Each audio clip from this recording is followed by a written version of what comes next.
Hello everyone. Okay presentation okay ग्रुपमध्ये आपले हार्दिक स्वागत आहे. ओके प्रेझेंटेशनच्या माध्यमातून मी तुम्हाला इलेक्ट्रिकल व्हिडिओ शिकवत आहे. माझं नाव अमीर अवधूत कदम आणि आज आपण नवीन विषय इथे घेऊन आलेलो आहोत.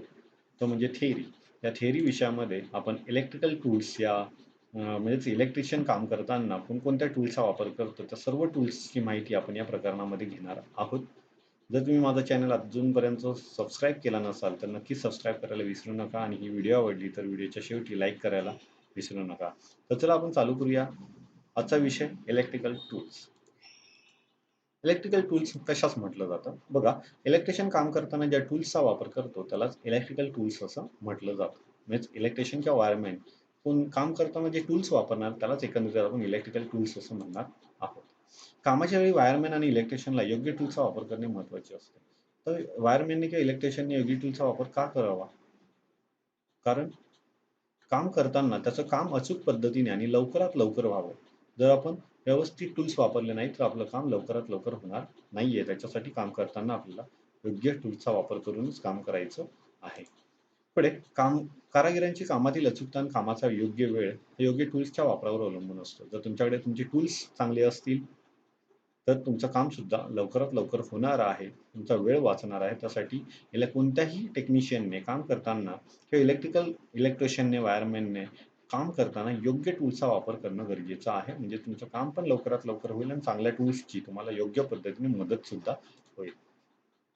कारण योग्य टूलचा योग्य प्रकारे वापर केला तर इलेक्ट्रिशियनची कार्यक्षमता वाढलेली असेल. म्हणजे तुम्ही जर तुमच्याकडे असलेली कॉम्बिनेशन प्लायर एकदम व्यवस्थित आहे. तर त्यासाठी वायर पण लवकरात लवकर कट होईल. तुम्हाला इन्सुलेशन पण लवकरात लवकर काढता येईल. तुमचा वेळ पण वाचणार आहे. तुमचं काम अचूक पद्धतीने होणार आहे. त्याच्यासाठी हे दिलं आहे, की तुम्ही योग्य प्रकारे इलेक्ट्रिशियनची कार्यक्षमता काय झालेली असेल, वाढलेली असेल.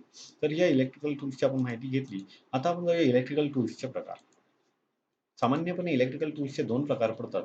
एक हँड टूल्स आणि दुसरे मशीन टूल्स. तर या हँड टूल्स आणि मशीन टूल्सचे आपण आता फोटो बघूया. बघा तुम्हाला फोटो दिसेल हँड टूल्सचा. हे जे संपूर्ण या ड्रॉइंगमध्ये तुम्हाला फोटो दिसतात, या पिक्चरमध्ये फोटो दिसतात, हे संपूर्ण हँड टूल्स आहेत. इथे हॅमर आहे, टेस्टर आहे, स्क्रूड्रायव्हर आहे, मल्टीमीटर आहे, स्टिफर आहे, इकडे क्लॅम्प मीटर आहे, प्लायर्स ठेवलेले आहेत. त्याच्यानंतर स्क्रूड्रायव्हर्स आहेत. वरती तुम्हाला लेव्हल टिप बघायला भेटेल, मेजर टेप बघायला भेटेल. असे संपूर्ण तुम्ही ज्या टूल्सचा वापर आपल्या हाताने करतो, त्याला तुम्हाला हँड टूल्स असं म्हणायचं आहे. त्याच्यानंतर मशीन टूल्स. काम करताना जे टूल्स तुम्ही असे वापरता, की जे इलेक्ट्रिकल सप्लायवरती चालतात. अशा टूल्सना तुम्हाला काय म्हणायचं मशीन टूल्स. आता हा तुम्हाला ग्राइंडर आहे. इलेक्ट्रिशियन ज्यावेळेला कन्सिल फिटिंगचं काम करत असतो, त्याला ग्राइंडरचा त्याला वापर करावा लागतो. त्याच्यानंतर ड्रिल मशीन. त्या ड्रिल मशीनच्या साहाय्याने सुद्धा त्याचं काम लवकरात लवकर होतं. हे असे दोन्ही टूल्स आहेत. आणखी बरेच काही टूल्स आहेत. ते इलेक्ट्रिकल सप्लायवरती चालतात. म्हणून या टूल्सला तुम्हाला मशीन टूल्स असं म्हणायचं आहे. आता इलेक्ट्रिकल हँड टूल्सचे प्रकार. जे हँड टूल्स बघितले, जे इलेक्ट्रिशियन आपल्या हाताने ज्या टूल्सचा वापर करतो आणि इलेक्ट्रिकल काम करण्याचा प्रयत्न करतो, अशा टूल्सचे हँड टूल्सचे कोणते प्रकार आहेत, ते आता आपल्याला बघायचे आहेत. बघा, इकडे दिला मेजरिंग टूल्स. मेजरिंग टूल्सचा वापर सहसा तुम्हाला मेजरमेंट घेण्यासाठी करावा लागणार आहे. ग्रिम्पिंग टूल्समध्ये ऑलरेडी सर्व प्रकारचे प्लायर्स येतात. म्हणजे तुम्हाला वायर कट करायची, इन्सुलेशन काढायचं आहे, तर त्यासाठी तुम्हाला ग्रिम्पिंग टूल्सचा वापर करायचा आहे. Drilling tools. हे ड्रिलिंग टूल्स जे आहेत ते ड्रिल मशीनमध्ये येतात. तर तुम्हाला भिंतीमध्ये लोखंडावर किंवा लाकडावर होल मारायचं असेल, तर तुम्हाला ड्रिलिंग टूल्सचा वापर करायचा आहे. पुढे दिले ड्रायव्हिंग टूल्स. ड्रायव्हिंग टूल्समध्ये सहसा स्क्रूड्रायव्हरचा वापर केला जातो. म्हणजेच तुम्ही स्क्रूड्रायव्हरचा वापर स्क्रू खोलण्यासाठी किंवा बसवण्यासाठी करता. त्यासाठी तुम्हाला ड्रायव्हिंग टूल्समध्ये स्क्रूड्रायव्हर दिसेल. नंतर आहे hammering tools.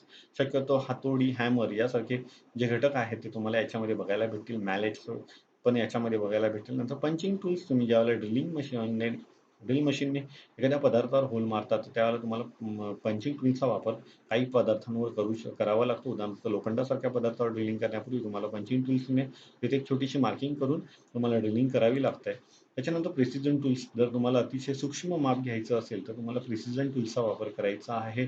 Supply checking tools म्हणजे ज्या टूल्सचा वापर तुम्ही इलेक्ट्रिकल सप्लायला चेक करण्यासाठी वापरता, अशा टूल्सला आपल्याला सप्लाय चेकिंग टूल्स असं म्हणायचं आहे. पुढे कटिंग टूल्स म्हणजे तुम्हाला वायर कट करण्यासाठी किंवा हॅकसॉ ब्लेडने एखादा पाईप कापायचा असेल, पट्टी फिटिंग करताना पट्टी कापायची असेल, केबल कापायची असेल, तर तुम्हाला कटिंग टूल्सचा वापर करावा लागणार आहे. आणि सर्वात शेवटी 10वा टूल जो आहे तो आहे फायलिंग टूल्स. म्हणजेच एकदम फायनल फिनिशिंग देण्यासाठी ज्या टूल्सचा तुम्ही वापर करणार आहात, त्याला तुम्हाला म्हणायचं आहे फायलिंग टूल्स. तशा ह्या 10 टूल्सची, 10 हँड टूल्सची माहिती आता आपण एक-एक करून घेणार आहोत. याच्यामध्ये हँड टूल्सच्या जोडीला मशीन टूलचा सुद्धा मी समावेश केलेला आहे. तर आता जाऊया आपण इलेक्ट्रिकल हँड टूल्सच्या प्रत्येक प्रकाराकडे सेपरेटली त्याचे माहिती घेऊया. पहिला टूल्स मेजरिंग टूल्स. बघा मेजरमेंट घेण्यासाठी मेजरिंग टूल्सचा वापर करतात. मेजरिंग म्हटलं तर मेजरमेंट घेणंच, तर मेजरमेंट घेण्यासाठी आपल्याला मेजरिंग टूलचा वापर करायचा आहे. मेजरिंग टूलमध्ये शक्यतो स्टील रूल आणि मेजर टेपचा समावेश होतो. तर इथे तुम्हाला ही जी दिसते ती आहे मेजर टेप आणि इथे त्या फोटोमध्ये बघायला भेटते ती स्टील रूल. जर तुम्हाला मेजरमेंट घ्यायचं असेल, छोटं मेजरमेंट, मोठं मेजरमेंट, तर तुम्हाला या 2 घटकांचा वापर करायचा स्टील रूल आणि मेजर टेपचा. तर आता सगळ्यात पहिला घटक आहे मेजर टेप. हा असा फोटो तुम्हाला मेजर टिप्सचा बघायला भेटेल. ही मेजर टिपच्या फोटोमध्ये जो फोटो दिसतो तुम्हाला तिथे 8 म्हणजेच 8 मीटरची मेजर टिप ही तुम्हाला इथे बघायला भेटेल. ही मोजपट्टी पातळ स्टील पात्यापासून बनवलेली असते. जी इथं पाती दिसतं तुम्हाला ही स्टील पात्यापासून तुम्हाला इलेक्ट्रिशियन जवळ असेल ती बघायला भेटेल. 12 मीटर जाड व 2 मीटर लांब असते. 12 मीटर जाड असे बघायला भेटेल तर तुम्हाला 2 मीटर लांब नव्हे तर 2 metre, 5 metre, 10 metre, 50 metre, 100 metre 500 मीटरपर्यंत सुद्धा ही मेजर टेप बघायला भेटेल. पात्यावर मापे दिलेली असतात. या मोजपट्टीचा उपयोग वायरिंग करताना मोजमाप घेण्यासाठी केला जातो. त्या पात्यावरती तुम्हाला इथे मापं दिलेली दिसतील. या मेजर टेपचा वापर तुम्हाला काय करायचा आहे, वायरिंग करताना ज्यावेळेला तुम्हाला पट्टी, वायर, केबल यांची जर साईज मोजायची असेल, पी-व्ही-सी पाईपची साईज मोजायची असेल, तर तुम्हाला या मेजर टेपचा वापर करावा लागणार आहे. मेजर टेपवर कोणकोणते युनिट्स असतात? तर मेजर टेपवर तुम्हाला मिलीमीटर, सेंटीमीटर, फूट, इंच आणि मीटर ही मोजमापे बघायला भेटतील. तुम्हाला जर कधी कुणी विचारलं मेजर टेपवर कोणते युनिट्स असतात, तर या 5 युनिटची नावं तुम्हाला सांगता आली पाहिजेत. ते म्हणजे मिलीमीटर सर्वात छोटे युनिट, त्यानंतर सेंटीमीटर, इंच, फूट आणि मीटर ही 5 मापं तुम्हाला मेजर टेपवर असतात हे माहिती असणं गरजेचं आहे. तर ही मेजर टेप 8 मीटरची मेजर टेप तुमच्या समोर आहे. जशी इलेक्ट्रिशियनजवळ 10 मीटर, 15 मीटर, 20 मीटरची मेजर टेप सुद्धा असणं गरजेचं आहे. पुढचा घटक आहे स्टील रूल. तुम्ही स्टील रूलचा फोटो तर सर्वांनी बघितला असेल. स्टील रूल चा वापर तुम्ही ड्रॉइंग क्षेत्रामध्ये आत्तापर्यंत बऱ्याचशा ठिकाणी केला असाल, तर त्याच पद्धतीने इलेक्ट्रिशियनजवळ सुद्धा स्टील रूल असणं, त्याच्या टूल्स बॅगमध्ये स्टील रूलरचा समावेश असणं गरजेचं आहे. कारण काही वेळेला छोटं मोजमाप घ्यायचं असतं, त्यावेळेला आपल्याला स्टील रूलचा वापर करावा लागतो. स्टील रूल स्टीलपासून बनवतात म्हणून तिला आपण स्टील रूल असं म्हणतो. स्टील रूलवर तुम्हाला मिलीमीटर, सेंटीमीटर, इंच, फूट ही मापे बघायला भेटतात. सर्वात मोठं माप याच्यावरती आहे फूट, तर सर्वात छोटं माप जे आहे ते आहे मिलीमीटर. तर ही 4 मापं तुम्हाला स्टील रूलवरती बघायला भेटतील. स्टील रूलच्या सहाय्याने छोटे मोजमाप घेता येते. तुम्हाला मेजर टेप जशी मोठी मेजरमेंट घेण्यासाठी वापरायची आहे, त्याच पद्धतीने स्टील रूलच्या सहाय्याने तुम्हाला छोटं मोजमाप सहजपणे घेता येणार आहे. तर हे होते मेजरिंग टूल्स. आता आपण जाऊया ग्रिम्पिंग टूल्सकडे. मेजरिंग टूल्सचा वापर आपण मेजरमेंट घेण्यासाठी करत होतो. आता आपण बघतोय ग्रिम्पिंग टूल्स. इलेक्ट्रिकल काम करताना एखाद्या वस्तूला ग्रिप देण्यासाठी, वायर कट करण्यासाठी ज्या टूल्सचा वापर करतात, त्यांना ग्रिम्पिंग टूल्स असं म्हणतात. म्हणजे इलेक्ट्रिशियनला काम करताना वायर आणि केबलचा सतत समावेश येत असतो. मग त्या कामाला प्रत्युत्तर देताना त्याला टूल्सचा वापर म्हणून प्लायर सारख्या घटकांचा वापर करावा लागतो. अशाच घटकांना आपल्याला ग्रिम्पिंग टूल्स म्हणायचं आहे. तर आता आपण ग्रिम्पिंग टूल्स उदाहरणार्थ सर्व प्रकारच्या प्लायर ग्रिम्पिंग टूल्समध्ये काय येतात, तर सर्व प्रकारच्या प्लायर्स येतात. मग ती लाँग नोच प्लायर असेल, कॉम्बिनेशन प्लायर असेल, ते पुढे प्रकारामध्ये तुम्हाला बघायला भेटेल. तर आता बघूया आपण ग्रिम्पिंग टूल्सचे प्रकार कोणकोणते आहेत ते.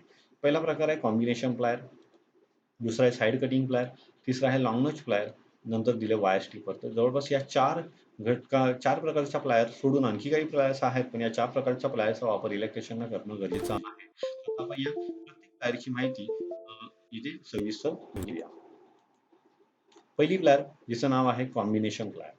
कॉम्बिनेशन प्लायर तुम्हाला अशी बघायला भेटत असेल, तर तुम्ही शक्यतो तुमच्या घरगुती भाषेमध्ये हिला पक्कड असं सुद्धा म्हणत असाल, तर ही कॉम्बिनेशन प्लायर नावाने इलेक्ट्रिकल सर्किटमध्ये ओळखली जाते. आता आपण हिची सविस्तर माहिती घेऊया. या प्लायरची रचना आकृतीत दाखवल्याप्रमाणे असते. ही जी प्लायर आहे ती तुम्हाला आकृतीत दाखवल्याप्रमाणे दिसते. ही प्लायर फोर स्टील पासून बनवलेली असते आणि लेगवर इन्सुलेशन असतं. तुम्हाला हा जो पूर्ण इथे स्टील बघायला भेटतो आहे फोर स्टील आणि त्याच्या लेगवरती इकडे तुम्हाला म्हणजेच हँडलवरती तुम्हाला इन्सुलेशन चढवलेलं बघायला भेटेल. या प्लायरचा उपयोग कशासाठी करायचा आहे, तर या प्लायरचा उपयोग तुम्हाला तारांना पीळ देण्यासाठी, तारा तोडण्यासाठी, तारांना इच्छेनुसार वाकवून आकार देण्यासाठी, छोटे-छोटे नटबोल्ट खोलण्यासाठी व बसवण्यासाठी केला जातो. एकाच प्लायरने अशी अनेक कामे करता येतात म्हणून या प्लायरला कॉम्बिनेशन प्लायर असे म्हणतात. तुम्ही इलेक्ट्रिशियन म्हणून काम करताय किंवा वायरमन म्हणून काम करताय, तरी एक जरी प्लायर तुमच्याकडे असेल, तर तुम्ही बरीचशी कामं या प्लायरच्या सहाय्याने करू शकता, म्हणूनच हिला कॉम्बिनेशन प्लायर असं म्हटलेलं आहे. विद्युत क्षेत्रात वापरण्यात येणाऱ्या pliers bureau of Indian standard 3650 नुसार या प्लायर्स 150 mm, 200 mm आणि 250 mm लांबीचे असतात. पण तुमच्याजवळ 200 mm म्हणजे 20 सेंटीमीटरची जरी कॉम्बिनेशन प्लायर असेल, तरी तुमचं काम सहजपणे होणार आहे. इलेक्ट्रिशियन ची जी पॅन्ट असते, पॅन्टला बॅक साईडला जो खिसा असतो, त्या खिशामध्ये इलेक्ट्रिशियनला ही प्लायर ठेवायची आहे. आणि या प्लायरचा योग्य पद्धतीने वापर केला तर तुमचं काम सुद्धा लवकरात लवकर होणार आहे. पुढची प्लायर आहे साइड कटिंग प्लायर. बघा साइड कटिंग प्लायरचा तुम्हाला इथं फोटो बघायला भेटतो. अशी प्लायर आहे. कॉम्बिनेशन प्लायरचा पुढचा भाग निघून गेलाय. फक्त त्यातला कटर जो आहे, तो इथे राहिलेला आहे. म्हणून हिला म्हटलंय साइड कटिंग प्लायर. या प्लायरची रचना आकृतीत दाखवल्याप्रमाणे तुम्हाला बघायला भेटेल. ब्युरो ऑफ स्टँडर्ड इंडियन स्टँडर्डनुसार या प्लायरची साईज 100 mm, 150 mm लांबीची असते. 150 mm म्हणजे 15 सेंटीमीटर लांबीची प्लायर तुमच्याजवळ असणं गरजेचं आहे. या प्लायरचा उपयोग वायरवरील इन्सुलेशन काढण्यासाठी अॅल्युमिनियम किंवा कॉपरच्या 4 पेक्षा कमी व्यासाच्या बारीक-बारीक तारा कापण्यासाठी करायचं आहे. म्हणजेच ही प्लायर साइड कटिंग म्हणजेच तुम्हाला कट करण्यासाठी वापरायची. जर तुमच्याकडे अॅल्युमिनियम किंवा कॉपरच्या 4 पर्यंत जाडीच्या जर तारा असतील, तर तुम्हाला त्या कट करण्यासाठी या प्लायरचा वापर करायचा आहे. विशेष करून केबलला ज्यावेळेला ग्लँड भरला जातो, त्यावेळेला या सगळ्या या प्लायरला जास्त महत्त्व दिलं जातं. कारण या साइड कटरच्या साहाय्याने आपल्याला त्या जाड तारा सहजपणे कट करता येतात. म्हणून ही प्लायर वापरणं गरजेचं आहे, विशेष करून केबलला ग्लँड भरताना. तर अशी दुसरी प्लायर बघितली, जिचं नाव आहे साइड कटिंग प्लायर. आता आपण तिसरी प्लायर बघूया, लाँग नोच प्लायर. तुम्ही जर या प्लायरचा भाग बघाल, कटरचा पुढचा भाग बघाल, ग्रिप बघाल याची, ते पूर्ण तुम्हाला लांब बघायला भेटेल. म्हणून हिला लांब नाकाची प्लायर सुद्धा म्हटलं जातं. तर हिचं नाव आहे लाँग नोच प्लायर. या प्लायरची रचना आकृतीत दाखवल्याप्रमाणे असते. ब्युरो ऑफ इंडियन स्टँडर्ड्स 665 नुसार या प्लायर्स 100 ते 150 लांबीच्या असतात. तुमच्याकडे 150 लांबीची तरी ही प्लायर असणं गरजेचं आहे. या प्लायरचा उपयोग अडचणीच्या ठिकाणी लहान वस्तू पकडण्यासाठी केला जातो. तुम्ही अडचणीच्या ठिकाणी म्हणजे पॅनेल्समध्ये एखादं विद्युत उपकरण खोललं, त्याच्यामध्ये जर तुमची बोटं आतमध्ये पोहोचत नसतील, त्या प्लायरचं नोज आतपर्यंत पोहोचतं आणि त्या वस्तूला तुम्ही तिथे पकडून सहजपणे तुमचं काम कंप्लीट करू शकता. एखादा स्क्रू किंवा नट फिट करू शकता, तिथे वायर पकडून ठेवू शकता. तर अशी ही जी प्लायर आहे, ही लांब नाकाची प्लायर म्हणजेच लाँग नोच प्लायर. पुढचा घटक आहे वायर स्ट्रिपर. हा आहे वायर स्ट्रिपर, तुम्हाला इथे बघायला भेटतोय. वायरवरील इन्सुलेशन काढण्यासाठी आणि तारा कट करण्यासाठी स्ट्रिपरचा उपयोग होतो. तुम्ही ज्यावेळेला वायरवरचं इन्सुलेशन, जे नवीन मुलं असतात, विशेष करून नवीन विद्यार्थी असतात, त्यांना कॉम्बिनेशन प्लायरच्या सहाय्याने इन्सुलेशन काढणं सुरुवातीला कठीण जातं. तर अशा मुलांनी नक्कीच या वायर स्ट्रिपरचा वापर केला पाहिजे. तर तुम्हाला वायरवरील इन्सुलेशन काढण्यासाठी आणि तारा कट करण्यासाठी या प्लायरचा सहजपणे वापर करता येईल. कारण इथे ॲडजस्टेबल नट दिलेला असतो. त्या नटच्या सहाय्याने तुम्हाला काय करता येईल, या प्लायरचा सहजपणे ॲडजस्ट करता येईल आणि त्याच्या सहाय्याने तुम्ही इन्सुलेशन सहजपणे काढणार आहात. म्हणजे इन्सुलेशन काढताना तुमची वायर कट होणार नाहीये किंवा कंडक्टर कट होणार नाही. ही या वायर स्ट्रिपरची साईज आहे ती 15 सेंटीमीटर असते. तर तुम्हाला मी या प्रेझेंटेशनमध्ये काय सांगतोय, तर सर्वप्रथम टूलचं नाव सांगतोय, त्याचं स्पेसिफिकेशन सांगतोय, त्याचा उपयोग कशासाठी करायचा हे सांगतोय. व्यवस्थित लक्षात ठेवा. आता आपण प्लायर्सची निगा आणि देखभाल कशा पद्धतीने करायची याच्याकडे बघूया. म्हणजेच प्लायर जर व्यवस्थित तुम्हाला इन्सुलेशन काढण्यासाठी, वायर कट करण्यासाठी जर उपयोगी पडते, त्या प्लायरचा वापर कशा पद्धतीने करायचा हे मी तुम्हाला आता सांगणार. म्हणजे तुम्ही तिची काळजी कशा पद्धतीने घ्याल, तिला व्यवस्थित ठेवण्यासाठी हे आपल्याला बघायचं आहे. प्लायरच्या सहाय्याने लोखंडी तार तोडू नये किंवा खिळे उपटू नये. आपण बऱ्याचशा ठिकाणी खिळे उपटताना प्लायरचा वापर करताना दिसतो किंवा जाड तारा सुद्धा कट करताना दिसतो. अशा वेळेला प्लायरचा कटर खराब होण्याची शक्यता असते, म्हणून ही कामं करायची नाहीयेत. फार गरम पदार्थ सुद्धा पकडायचा नाहीये. जर तुम्ही सोल्डरिंग करताना किंवा प्लायरचा वापर करत असाल वायरला, कंडक्टरला पकडण्यासाठी, तर त्यावेळेला सुद्धा तुम्हाला ते करायचं नाहीये. प्लायरचा उपयोग हातोडीसारखा ठोकपीट करण्यासाठी करू नये. हातोडी लांब राहिले म्हणून लोकं प्लायरच्या सहाय्याने भिंतीमध्ये खिळा वगैरे ठोकतात. तर असं करायचं नाही, जेणेकरून प्लायरचा हेड खराब होणार नाहीये. प्लायर्स आदळआपट होणार नाही व तिच्या लेगवरील इन्सुलेशन खराब होणार नाही याची काळजी घ्यायची. शक्यतो प्लायरचा वापर करताना फेकाफेक प्लायरची होऊन द्यायची नाहीये आणि उंचावर काम करत असताना ती वरून खाली पडणार नाही याची काळजी घेऊनच तुम्हाला तिचं काम करायचं. इन्सुलेशन, जे लेगवरती इन्सुलेशन आहे ते जर खराब झालं तर तुम्हाला नक्कीच काम करताना शॉक लागण्याची शक्यता असेल. तर अशा पद्धतीने या 4 कारणांना लक्षात घेऊन प्लायर्सची निगा देखभाल ठेवायची आहे. आता आपण जाऊया ड्रायव्हिंग टूल्सकडे. स्क्रू किंवा नटबोल्ट खोलण्यासाठी व बसवण्यासाठी ज्या टूल्सचा वापर करतात, त्याला आपल्याला म्हणायचं आहे ड्रायव्हिंग टूल्स. स्क्रू आतल्या फिट होताना आतल्या बाजूने घुसत असतो आणि ज्यावेळेला बाहेर काढतो आपण त्याला, तो लूज करताना तो बाहेरच्या बाजूने बाहेर येत असतो. तर अशा वेळेला आपल्याला स्क्रूड्रायव्हरचा वापर करावा लागतो. म्हणूनच ड्रायव्हिंग टूल्समध्ये स्क्रूड्रायव्हरचा समावेश केलेला आहे. तर ड्रायव्हिंग टूल्सचे प्रकार बघूया आपण. स्क्रूड्रायव्हर आणि ॲडजस्टेबल स्पॅनर किंवा सिंगल एंडेड स्पॅनर किंवा डबल एंडेड स्पॅनर मी ते इथे घेतलेले नाही आहेत, पण त्यांचा जोडीदार एक ॲडजस्टेबल स्पॅनर म्हणून इथे ठेवलेला आहे. आता आपण यांची माहिती घेऊया. सगळ्यात पहिला आहे स्क्रूड्रायव्हर. तुम्हाला स्क्रूड्रायव्हरचा फोटो असा बघायला भेटेल. स्क्रूड्रायव्हरमध्ये हँडल असतो, शॅक असतो, ब्लेड असतो आणि शेवटची जिथे स्क्रूवर जो भाग टच होतो त्याला आपल्याला टीप असं म्हणायचं आहे. तर आता याची आपण माहिती सविस्तर घेऊया. याचा उपयोग स्क्रू काढण्यासाठी अथवा बसवण्यासाठी करायचा आहे. म्हणजे तुम्ही भिंतीमध्ये पट्टी फिटिंग करताना किंवा पाईपला क्लिप लावताना किंवा नवीन काहीतरी प्रोजेक्ट तयार करताना जर दोन गोष्टी एकमेकांना जोडायच्या आहेत किंवा भिंतीवर ती पाईप पट्टी फिट करायची आहे, तर तुम्हाला तिथे स्क्रू बसवावा लागतो. मग तो स्क्रूला लूज करण्यासाठी किंवा बसवण्यासाठी तुम्हाला स्क्रूड्रायव्हरचा वापर करायचा आहे.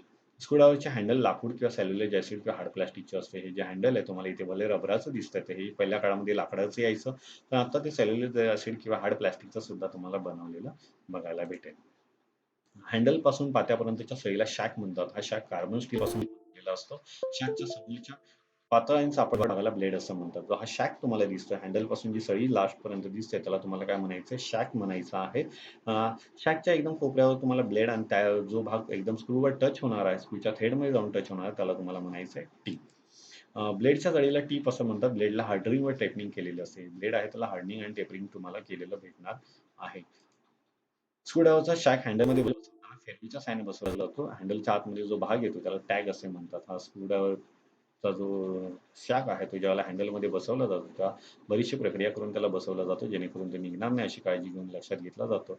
हे इलेक्ट्रिशियन जवळपास 8 इंचाचा स्क्रूड्रायव्हर असणं गरजेचं आहे. स्क्रूड्रायव्हर तसे हेवी ड्युटी येतात. ज्याची साईज जास्त असते लॉंग स्क्रूड्रायव्हर सुद्धा येतात, मिनी स्क्रूड्रायव्हर सुद्धा येतात. पण तुम्हाला शक्यतो 8 इंचाचा स्क्रूड्रायव्हर सुद्धा तुमच्याकडे असणं गरजेचं आहे. स्क्रूड्रायव्हरची साईज शक्यतो 8 इंच, 10 इंच, 12 इंचापर्यंत असते. पुढे ॲडजस्टेबल स्पॅनर. हा तुम्हाला ॲडजस्टेबल स्पॅनर बघायला भेटेल. मी पहिलंच सांगितलं की मी या व्हिडिओमध्ये सिंगल एंडेड स्पॅनर आणि डबल एंडेड स्पॅनर ठेवलेले नाही आहेत. तर इथे मी ॲडजस्टेबल स्पॅनर सारखे पार्ट्स ठेवलेला आहे. तर ॲडजस्टेबल स्पॅनर आपल्याला बऱ्याचशा ठिकाणी त्याची साईज कमी जास्त करता येते म्हणून याला ॲडजस्टेबल स्पॅनर म्हणायचं आहे.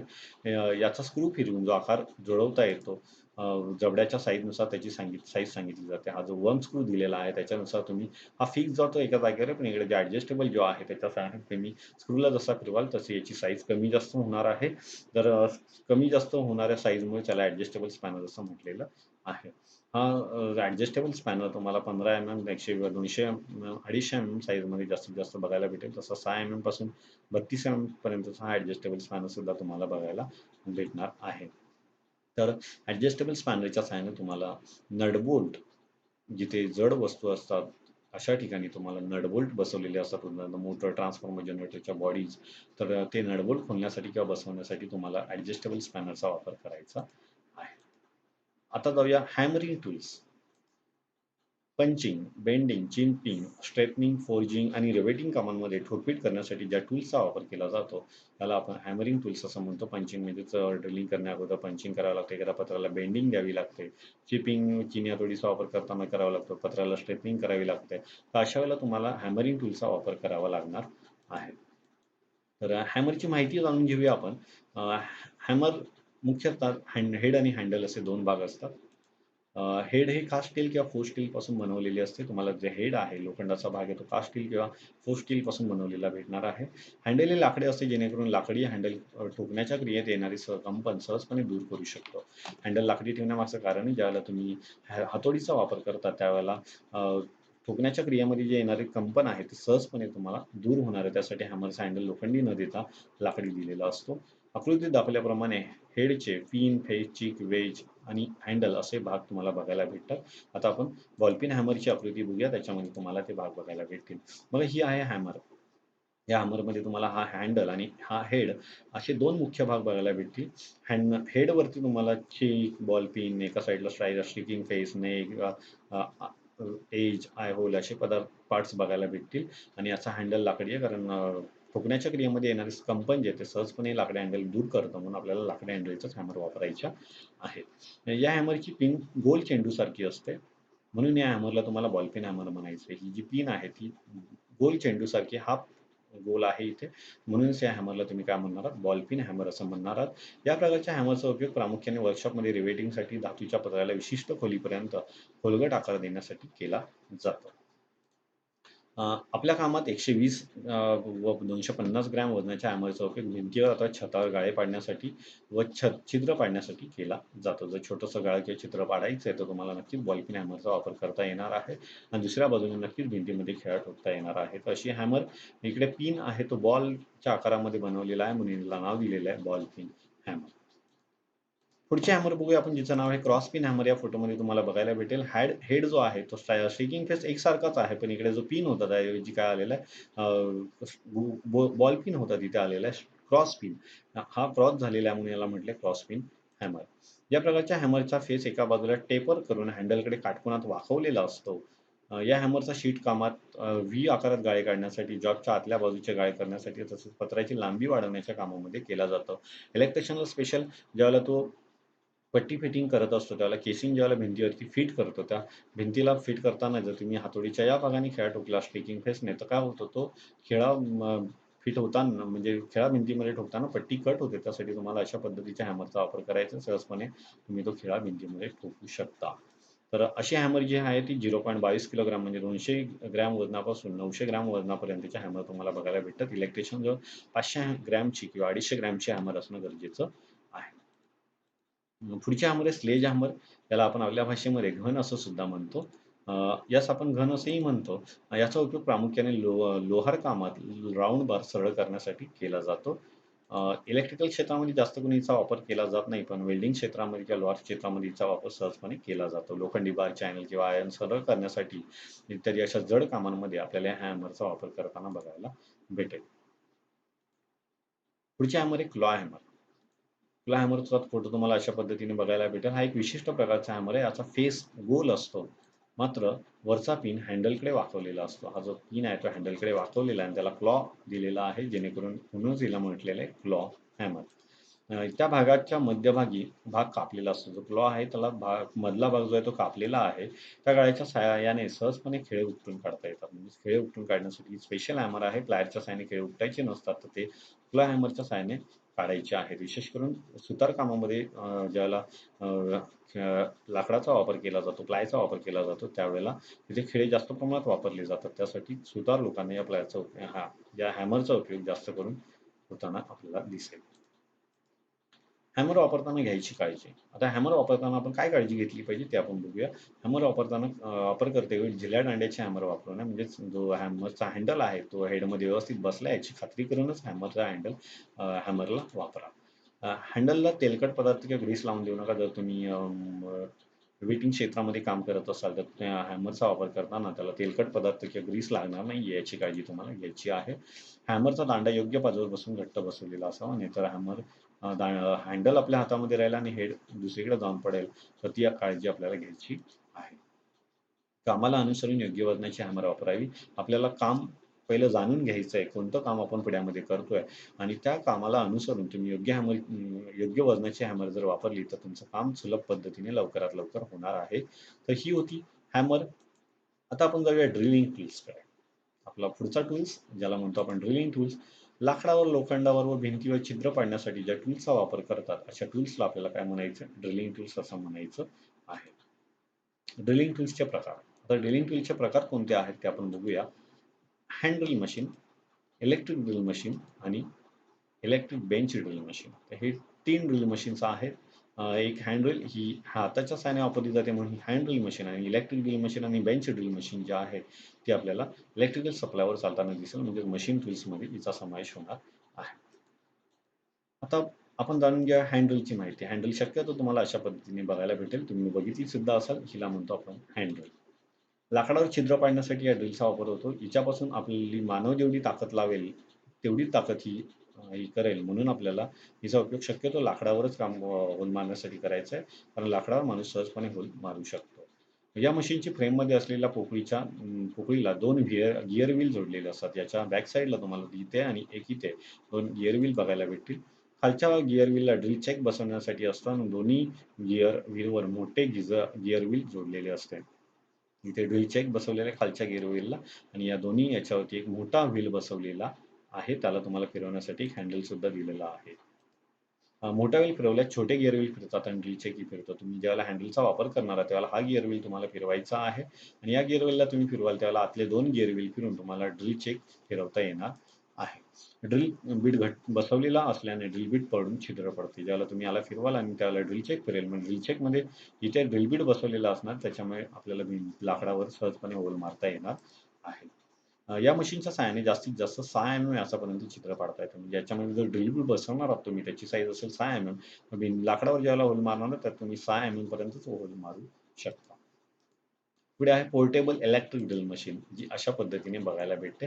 बॉश या कंपनीची ड्रिल मशीन इलेक्ट्रिशियनला वापरामध्ये आवडताना दिसते. कारण बॉश कंपनीकडून मिळणारी जी तत्व आहेत ती एकदम व्यवस्थितपणे इलेक्ट्रिशियन्सला मिळतात. त्याच्यासाठी बहुतेक इलेक्ट्रिशियनची पसंती जी आहे ती बॉश ड्रिल मशीनची आहे. हे मशीन विद्युत पुरवठ्यावर चालते, म्हणून या मशीनचा उपयोग त्वरित ड्रिलिंग करण्यासाठी केला जातो. मशीन सोबत चक्की दिलेली असते. तुम्हाला इथे की दिलं चक्कीच्या साहाय्याने तुम्ही ड्रिल बीट जो ड्रिल चेकमध्ये जो ड्रिल बीट बसवला आहे तुम्ही ओपन करू शकता किंवा आतमध्ये फिट करू शकता. या मशीनच्या साहाय्याने 12 ते 13 क्षमतेच्या असतात.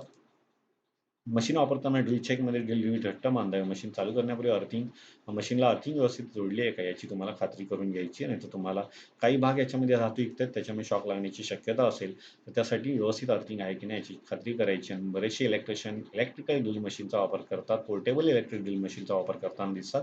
कारण त्वरित काम करता येतं. ड्रिल मशीन वापरताना उंचावर काम करताना व्यवस्थित काळजी घेऊनच या ड्रिल मशीनचा वापर करणं गरजेचं आहे. पुढची ड्रिल मशीन आहे बेंच ड्रिल मशीन. तुम्ही अशी ड्रिल मशीन कधीतरी बघितली असाल, जिला आपण म्हणतो बेंच ड्रिल मशीन. बेंचवरती फिट केलेली असते म्हणून हिला म्हणायचं bench drill machine. Okay.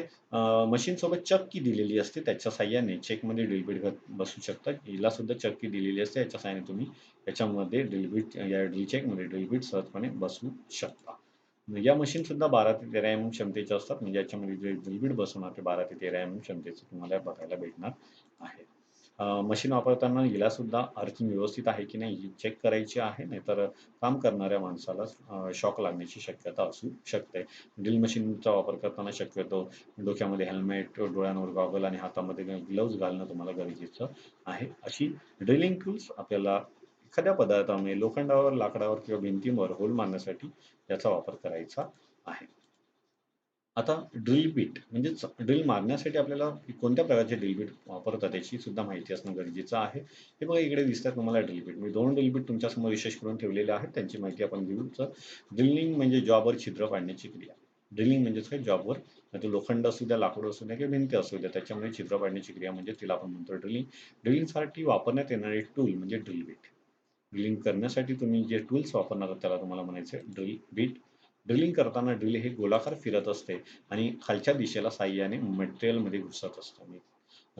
Drill machine ज्यावेळेला चालू करणार आहे त्यावेळेला ती गोलाकार फिरल्याने आतमध्ये घुसण्याचा प्रयत्न करणार आहे. ड्रिल बीटचे 2 प्रकार असतात, वुडन ड्रिल बीट आणि काँक्रीट ड्रिल बीट. शक्यतो तुम्हाला लाकडावरती आणि लोखंडावर ड्रिलिंग करायची असेल तर तुम्हाला वुडन ड्रिल बीट वापरायचं किंवा मेटल ड्रिल बीट वापरायचं आहे. तर तुम्ही ज्यावेळेला भिंतीवरती जर काम करत असाल तर तुम्हाला काँक्रीट ड्रिल बीटचा वापर करायचा आहे. ते बघा दोन्ही ड्रिल बीटमध्ये हा पुढचा बघत एकदम स्ट्रेट आहे. त्याला सारखा घटक दिलेला आहे आणि हा सहजपणे काँक्रीट वापरात उपयोगी पडतो आणि हा लाकडावर किंवा लोखंडावर उपयोगी पडणार आहे. त्यासाठी तुम्हाला या 2 ड्रिल बीटचा वापर पाहिजे त्या कामाला अनुसरून करायचा आहे.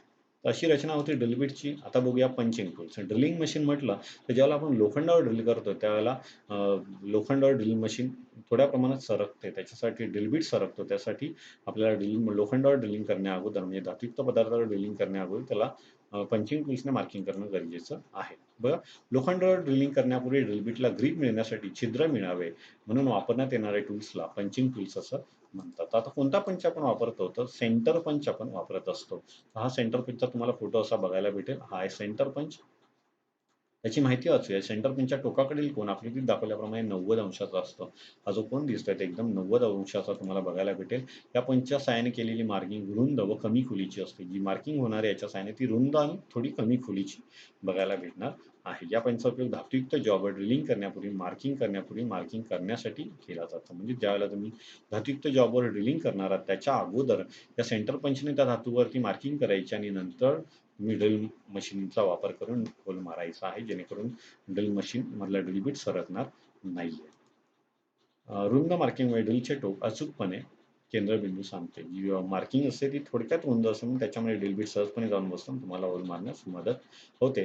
तर फिटर ट्रेडमधली लोकं शक्यतो ड्रिलिंग करण्या अगोदर पहिला सेंटर पेनचा वापर करतात आणि धातुयुक्त भागावर मार्किंग करून घेतात आणि नंतर ड्रिल बीटच्या सहाय्याने काम करतात.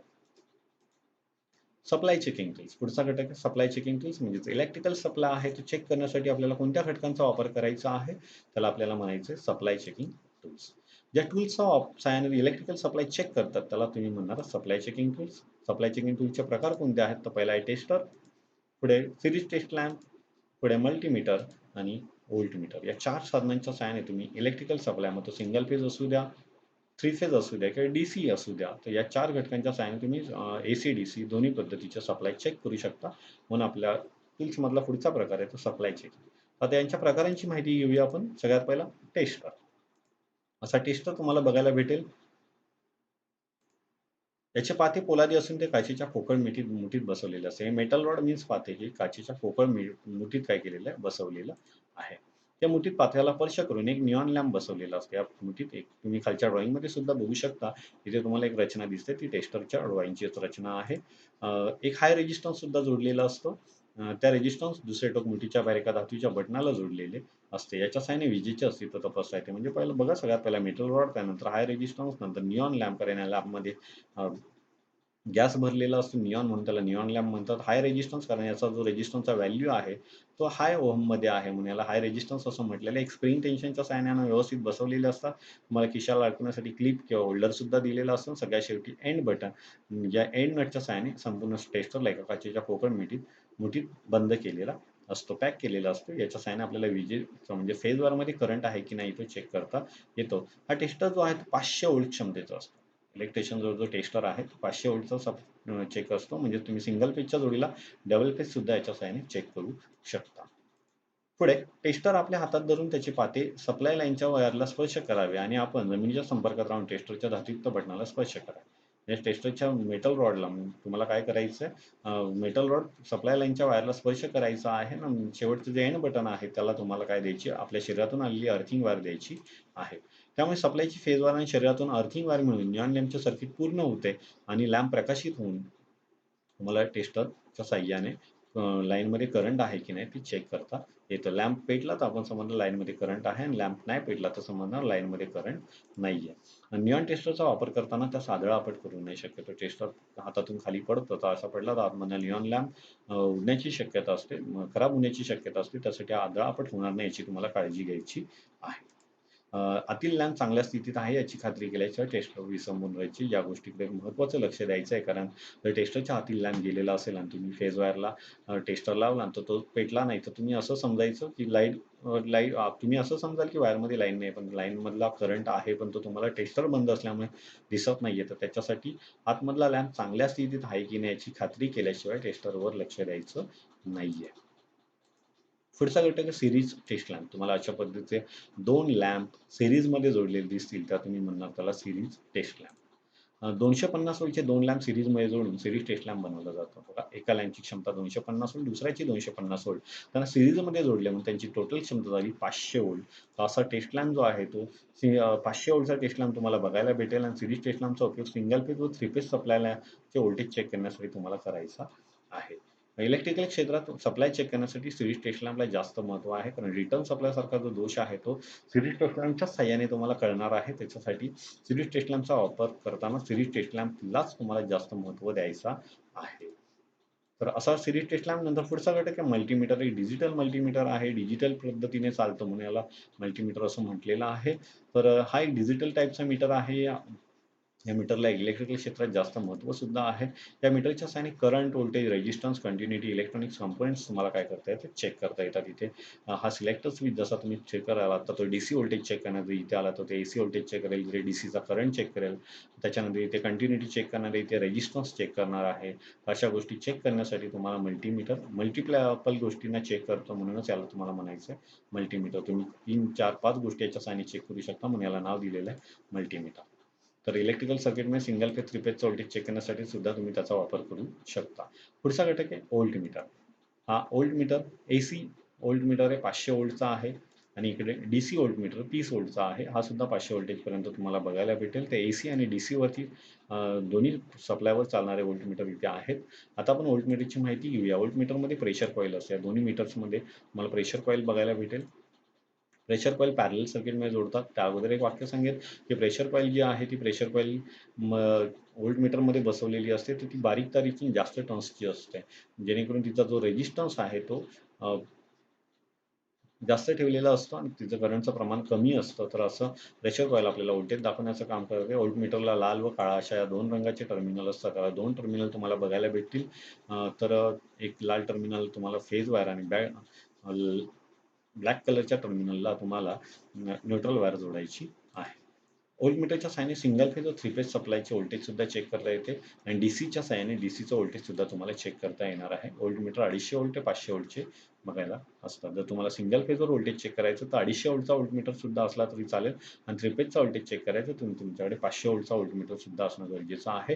ज्या मीटरवरती तुम्हाला असा व्ही बघायला भेटेल बघा, दोन्ही मीटरवरती व्ही आहे म्हणजे तो आहे व्होल्टमीटर आणि व्हीच्या खाली ते सिम्बॉल आहे तो एसीचा आहे म्हणून हा एसीचा व्होल्टमीटर झाला. इकडे डीसीचा सिम्बॉल आहे म्हणून हा डीसी व्होल्टमीटर झाला. तसे दोन्ही व्होल्टमीटर तुम्हाला बघायला भेटतील. पुढे आहे कटिंग टूल्स. आता सप्लाय चेकिंग टूल्स बघितलं, आपण पुढे जाऊया कटिंग टूल्सकडे. ज्या टूल्सच्या सहाय्याने वस्तू कट करता येते किंवा कापता येते त्या टूल्सला कटिंग टूल्स असे म्हणतात. म्हणजेच वस्तूला कट करण्यासाठी किंवा कापण्यासाठी तुम्ही ज्या टूल्सचा वापर करणार त्याला तुम्हाला कटिंग टूल्स म्हणायचे. कटिंग टूलचे प्रकार कोणते आहेत तर पहिला हॅकसॉ, चिजल आणि इलेक्ट्रिशियन नाईफ. त्या 3 घटकांची आता आपण माहिती घेऊया. कटिंग टूलचे प्रकार आहेत. या तिन्ही टूल्सच्या सहाय्याने तुम्हाला वस्तूला कट करता येईल, भिंतीला कट करता येईल. तर कशा पद्धतीने याची माहिती ती आता आपण पुढे जाणून घेऊया. पहिला घटक हॅकसॉ. हा मोठा हॅकसॉ आहे आणि इकडे मिनी हॅकसॉ आहे. तर असे 2 हॅकसॉ तुम्हाला बघायला भेटतील. हा 12 इंचाचा आहे तर हा 6 इंचाचा हॅकसॉ तुम्हाला बघायला भेटेल. हॅकसॉचा उपयोग लोखंड किंवा धातुयुक्त भाग कापण्यासाठी केला जातो. यामध्ये फ्रेम, ब्लेड असे 2 भाग असतात. मध्ये विंग नटाच्या साहाय्याने हॅकसॉ ब्लेड बसवलेली असते. इथे तुम्हाला विंग नट दिसतो. या फ्रेमला विंग नट असतं. त्या विंग नटला तुम्ही विंग नटाच्या साहाय्याने फ्रेममध्ये हॅकसॉ ब्लेड बसवू शकता. सेम इथे पण त्याच पद्धतीने. फ्रेम कायम लांबीची किंवा बदलत्या लांबीची सुद्धा असते. शक्यतो कायम लांबीच्या जास्त प्रमाणात वापरल्या जातात. ॲडजस्टेबल फ्रेममध्ये वेगळ्या लांबीचे ब्लेड बसवतात. जर कायम लांबीची ब्लेड नसून ती ॲडजस्टेबल लांबीची असेल तर तुम्हाला तिच्यामध्ये वेगवेगळ्या साईजचे ब्लेड सुद्धा बसवता येतील. हॅकसॉ ब्लेड लो अलॉय स्टील किंवा हाय स्पीड स्टीलपासून बनवलेले असतात आणि ब्लेडची लांबी 250 mm ते 300 mm पर्यंत असते.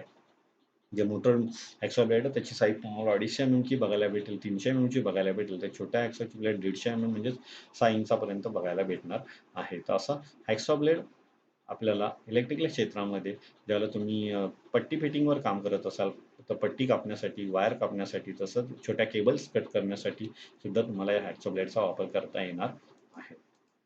पुढचा आहे चिजल म्हणजे ज्याला आपण म्हणतो चेनी. अशा पद्धतीचा घटक तुम्ही बघितला असाल. पेन्सिल फिटिंग काम करताना आपल्याला उपयोगी पडतो. चिजल एक हँड कटिंग टूल आहे. या चिजलचा उपयोग कटिंग आणि चिपिंग कामांमध्ये केला जातो. चिपिंग म्हणजे जॉबवरील धातू चिजल व हॅमरच्या सहाय्याने काढण्याच्या क्रियेला तुम्हाला चिपिंग असं म्हणायचं आहे. लोक वेल्डिंग क्षेत्रामध्ये याचा वापर जास्त प्रमाणात करतात. हे चिजल हाय कार्बन स्टील किंवा क्रोम व्हॅनेडियम स्टीलपासून तयार केलेले असते. आकाराने षटकोनी किंवा अष्टकोनी बघायला भेटते. तुम्ही इलेक्ट्रिकल क्षेत्रामध्ये काम करताना ज्यावेळेला कन्सिल फिटिंगला ग्राइंडरने झारी मारली जाते भिंतीमध्ये त्यावेळेला तुम्ही मधला भाग कट करण्यासाठी म्हणजे विटा वगैरे भिंतीला कापण्यासाठी कट करण्यासाठी तुम्हाला या चिनीचा वापर करायचा आहे. तर अशी चिजलचा उपयोग तुम्हाला इलेक्ट्रिकल कन्सिल फिटिंग काम करतानाच वापरायची आहे. पुढचा घटक आहे इलेक्ट्रिशियन नाईफ म्हणजेच अशा पद्धतीचा चाकू. त्याला तुम्ही म्हणणार आहात इलेक्ट्रिशियन नाईफ. तारांवरील इन्सुलेशन काढण्यासाठी वायरवरील पृष्ठभाग घासून साफ करण्यासाठी या चाकूचा उपयोग होतो. मी ॲक्च्युअली फोटो दुसऱ्या नाईफचा तुमच्यासमोर ठेवलेला आहे. तर काही नाही याच्यामध्ये सिंगल ब्लेड आहे पण काही याच्यामध्ये डबल ब्लेड सुद्धा बघायला भेटतात. जर डबल ब्लेड असेल तर 50 mm 75 लांबीचा डबल ब्लेड असतो. यापैकी 2 ब्लेडपैकी एक ब्लेड तीक्ष्ण धारदार असते तर दुसरं ब्लेड एकदम खरखरीत बनवलेलं असतं. जी ब्लेड धारदार असते त्याने वायरचे इन्सुलेशन काढले जाते आणि जी ब्लेड खरखरीत असते त्याने वायरचा पृष्ठभाग साफ केला जातो. तर अशा वेळेला तुम्हाला इलेक्ट्रिशियन नाईफचा उपयोग इलेक्ट्रिकल क्षेत्रामध्ये वायर आणि केबलचे इन्सुलेशन जर काढायचं असेल तर तुम्हाला ते काढण्यासाठी इलेक्ट्रिशियन नाईफचा वापर करायचा आहे. इलेक्ट्रिशियनचा वायर नाईफचा वापर करताना याच्यामधला चाकू धारदार असल्याने व्यवस्थित पद्धतीने काळजीपूर्वक करायचा आहे. पुढचा घटक प्रिसिजन टूल्स. आता प्रिसिजन टूल्स म्हणजेच ज्या टूलच्या सहाय्याने अतिसूक्ष्म माप मोजता येते त्याला प्रिसिजन टूल्स असं म्हणतात. म्हणजेच मिलीमीटरपेक्षा जो छोटा घटक आहे मायक्रोमीटर, त्याला जर तुम्हाला मोजायचं असेल तर तुम्हाला प्रिसिजन टूल्सचा वापर करायचा आहे. या प्रिसिजन टूलचे कोणते प्रकार आहेत तर त्याचे प्रकार आहेत SWG आणि मायक्रोमीटर. या दोन प्रकारांची आपण माहिती घेऊया जी अतिसूक्ष्म पद्धतीमध्ये तुम्हाला माप मोजताना बघायला भेटतील. सगळ्यात पहिला प्रकार स्टँडर्ड वायर गेज.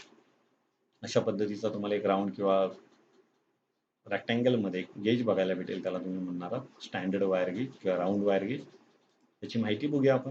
त्याचा उपयोग तारांचा अथवा पत्र्याचा गेज मोजण्यासाठी केला जातो. म्हणजे वायरच्या आतमध्ये जो कंडक्टर असते, तार असते, तिचा गेज सांगितला जातो. तो गेज जर मोजायचा असेल तर तुम्हाला अशा पद्धतीच्या SWGचा वापर करायचा आहे. त्याला SWG असं शॉर्ट फॉर्ममध्ये म्हटलं जातं. याची रचना आकृतीत दाखवल्याप्रमाणे गोल किंवा आयताकृती असते. तुम्हाला इथे गोल SWG बघायला भेटतोय. हा पोलादापासून तयार केलेला आहे. यावर वेगवेगळ्या साईजचे गाळे पडलेले असतात. हा ऑलरेडी पोलादापासून तयार केलेला आहे आणि याच्यावरती तुम्हाला गाळे बघायला भेटतील. याच्यावरती टोटल 36 गाळे पडलेले असतात. म्हणजे 1 नंबरपासून तुम्हाला पूर्ण 36 नंबरपर्यंत गाळे बघायला भेटतील. प्रत्येक गाळ्याच्या बाजूस किंवा त्याच्या बॅक बाजूला मिलीमीटरमधील रूपांतर दिलेले असते. तुम्हाला आता इथे गाळ्यांचे नंबर दिसतात. म्हणजे हे गेज आहेत. 1, 2, 3 पासून 36 पर्यंत तुम्हाला गेज दिसतात. तर त्याच्या बॅक साईडला तुम्हाला त्याचं रूपांतर, या गेजचं रूपांतर मिलीमीटरमध्ये केलेलं असेल. म्हणजेच या भागाची साईज तुम्हाला इथे मिलीमीटरमध्ये दिलेली असेल या SWGच्या बॅक साईडला.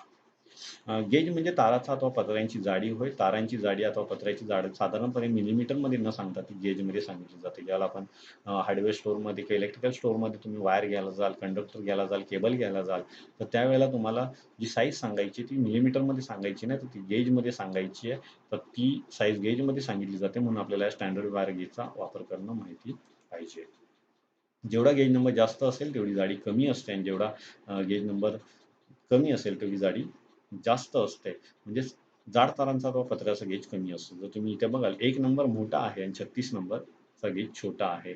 तर 1 नंबरच्या गेजची जी तार आहे ती जास्त जाडीची असणार, तर 36 नंबर गेजची जी तार आहे ती कमी जाडीची असणार आहे.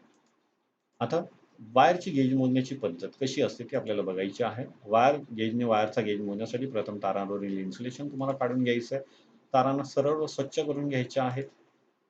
सरळ केलेला उघडा कंडक्टर वायर गेजच्या गलीमध्ये घालायचा आहे. ज्या गाळ्यात कंडक्टर सहज आणि योग्य बसेल त्या गाळ्याचा नंबर म्हणजे तारांची जाडी होय. ज्या गाळ्यामध्ये तो सहजपणे कोणत्याही भागाला न घासता आतमध्ये जाईल त्या भागाला तुम्ही त्या तारेचा गेज असं म्हणणार आहात. तर अशा सोप्या पद्धतीने तुम्हाला वायरचा गेज मोजायचा आहे. इलेक्ट्रिकल क्षेत्रामध्ये वायर्स, कंडक्टर्स, केबलमधले कंडक्टर यांची जर साईज तुम्हाला मोजायची असेल तर तुम्हाला गेजचा वापर करावा लागणार आहे. त्याला आपण म्हणणार SWG. आता आपण प्रिसिजन टूलच्या दुसऱ्या प्रकाराकडे जाऊया ज्याचं नाव आहे आउटसाइड मायक्रोमीटर. ज्याचा फोटो तुम्हाला इथे बघायला भेटेल. हा वस्तूच्या किंवा पदार्थाच्या आउट बाजूची साईज मोजतो म्हणून याला आउटसाइड मायक्रोमीटर असं म्हटलेलं आहे. याची रचना तुम्हाला आकृतीमध्ये दाखवल्याप्रमाणे दिसते. इथे पार्टची नावं दिसतात. आपण याची माहिती करून घेऊया. याचे फ्रेम, अॅन्व्हिल, स्पिंडल किंवा बॅरल, थिंबल, लॉक, नट, रॅचेट असे भाग असतात. तुम्हाला इथे अॅन्व्हिल, स्पिंडल दिसते. ही पूर्ण फ्रेम आहे. इथे लॉक दिलेला आहे. इथे बॅरल आहे. इथे थिंबल आहे. इथे रॅचेट स्टॉक तुम्हाला बघायला भेटतोय. आपल्या विभागात मायक्रोमीटरचा उपयोग ताराचा अथवा पत्र्याचा डायमीटर मोजण्यासाठी होतो. म्हणजे इलेक्ट्रिकल क्षेत्रामध्ये जसे SWG ने तुम्ही वायरची साईज मोजू शकता, त्याच पद्धतीने आउटसाइड मायक्रोमीटरच्या साहाय्याने सुद्धा तारेचा गेज तुम्ही सांगू शकता. मोजायचा जॉब अॅन्व्हिल व स्पिंडलमध्ये धरला जातो. म्हणजे तुम्हाला जो जॉब पकडायचा तो अॅन्व्हिल आणि स्पिंडलमध्ये पकडायचा आहे. नंतर थिंबलवर बॅरलवरील नोंद करून जॉबचा डायमीटर समजतो. म्हणजे अॅन्व्हिल आणि स्पिंडलमध्ये ज्यावेळेला तुम्ही जॉब पकडणार आहात, तो जॉब पकडल्यावर लॉक नटला फिट करायचा आणि नंतर बॅरल आणि थिंबलची जी रीडिंग भेटेल, त्या रीडिंगवरून तुम्हाला जॉबची साईज सांगता येणार आहे. म्हणजे जॉबची साईज म्हणजे त्या जॉबचा काय असणार आहे? गेज असणार आहे. एकदा घेतलेले माप मागे पुढे सरकू नये म्हणून हे माप घेण्याअगोदर स्पिंडल लॉक काय करायचं? सेट करायचं आणि स्पिंडल लॉकला सेट करून लॉक करावे लागतं. म्हणजे तुम्ही या अॅन्व्हिल आणि स्पिंडलला म्हणजे स्पिंडल हा फिरणारा भाग आहे. स्पिंडल फिरला की थिंबल फिरतो. मग थिंबल फिरला तर आपली रीडिंग चुकू शकते. त्यासाठी या अॅन्व्हिल आणि स्पिंडलमध्ये जॉब पकडला की काय करायचं? लॉक नट फिरवायचं आणि नंतर इकडे मेजरमेंट घ्यायचं. म्हणजे लॉक नट फिट केल्यास स्पिंडल हलणार नाही म्हणून थिंबल पण हलणारा दिसणार नाही. रॅचेट स्टॉप जर जॉब अॅन्व्हिल आणि स्पिंडलमध्ये जॉब पकडल्यावर जर त्याच्यामध्ये एअर राहिलेला असेल तर तो बाहेर काढण्यासाठी आपल्याला रॅचेट स्टॉकचा वापर करायचा आहे. असा आउटसाइड मायक्रोमीटर तुम्हाला कशासाठी वापरायचं आहे? तर कंडक्टरची किंवा पत्र्याची जाडी मोजायची असेल, अर्थिंग बनवताना प्लेट वापरली जाते, त्या प्लेटची जाडी मोजायची असेल तर तुम्हाला आउटसाइड मायक्रोमीटरचा वापर करायचा आहे. आता जाऊया आपण या सगळ्या टूल्समधल्या सगळ्या शेवटच्या टूल्सजवळ, फायलिंग टूल्समध्ये. एखाद्या जॉबवर घासकाम करून जॉबची फायनल फिनिशिंग करण्यासाठी ज्या टूल्सचा वापर करतात, त्या टूल्सला फायलिंग टूल्स असं म्हणतात. उदाहरणार्थ तुम्ही हॅक्सॉ ब्लेडने लोखंड कापलंय किंवा पट्टी कापली, तर त्याच्यावर ओबडधोबड मार्किंग बघायला भेटेल तुम्हाला, खड्डे बघायला भेटतील. तर असे ओबडधोबड भाग जर बघायला भेटत असतील, तर त्या भागाला फायनल फिनिशिंग देऊन समपात्रित आणण्यासाठी आपल्याला फायलिंग टूल्सचा वापर करायचा आहे. त्यासाठी आपल्याला वापरायची फाईल, ज्याला आपण मराठीमध्ये म्हणतो कानस. बघा हा कानस इथे बघायला भेटेल, तुम्ही बघितला सुद्धा असाल. अशी ही कानस आपल्याला वापरायची आहे. आता फाईल हे घासकाम करण्याचे मल्टिपल कटिंग एज टूल आहे. हिचे सुद्धा बरेचसे प्रकार आहेत, पण आपण एकच फाईल इथे बघितले आहे. एखाद्या जॉबवर घासकाम करून जॉबची फायनल फिनिशिंग करण्यासाठी फाईलचा उपयोग होतो. म्हणजे एखाद्या जॉबवर तुम्ही मार्किंग करणार आहात, त्यावेळेला जॉबला घासकाम करून फायनल फिनिशिंग, म्हणजे समजा मी पट्टी कापलेली आहे, पट्टी फिटिंग करताना मी पट्टी कापलेली आहे, तर ती पट्टी कापल्यावरती तिच्यावर ओबडधोबड असे भाग तिचा कापला जाणार आहे. मग तो भाग मला समपात्रित आणण्यासाठी त्या फाईल तिच्यावर फिरवली, की तो भाग एकदम समपात्रित येईल आणि ती पट्टी दिसायला सुद्धा व्यवस्थित दिसणार आहे. सॉच्या साहाय्याने जॉबला कापल्यानंतर किंवा चिजलच्या साहाय्याने चिपिंग केल्यानंतर ओबडधोबड भागावर फाईलने भाग घासून तो समपात्रित आणण्यासाठी फाईलचा उपयोग होतो. म्हणजे तुम्ही जर एखाद्या सॉच्या साहाय्याने, हॅक्सॉच्या सहाय्याने पट्टी वगैरे, पाईप वगैरे कापला, तर त्याला ओबडधोबड भाग जर त्याच्यावर बघायला भेटले, तर ते फाईलच्या साहाय्याने तुम्हाला कट करता येतील. तर अशासाठी आपल्याला वापरायची आहे फाईल. तर हा असा माझा लेक्चर इथे संपलेला आहे. जर तुम्हाला नक्कीच हा प्रेझेंटेशन जर आवडला असेल, तर लाईक करायला विसरू नका. आणि तुमची प्रश्न, जर काही क्वेश्चन्स तुम्हाला असतील, तर तुम्ही कमेंट बॉक्समध्ये टाका. मी नक्कीच त्याची आन्सर तुम्हाला देईल. तुम्ही हा माझा लेक्चर व्यवस्थित ऐकलात त्याबद्दल thank you. Okay presentation group तर्फे तुम्हाला सगळ्यांचे आभार. धन्यवाद.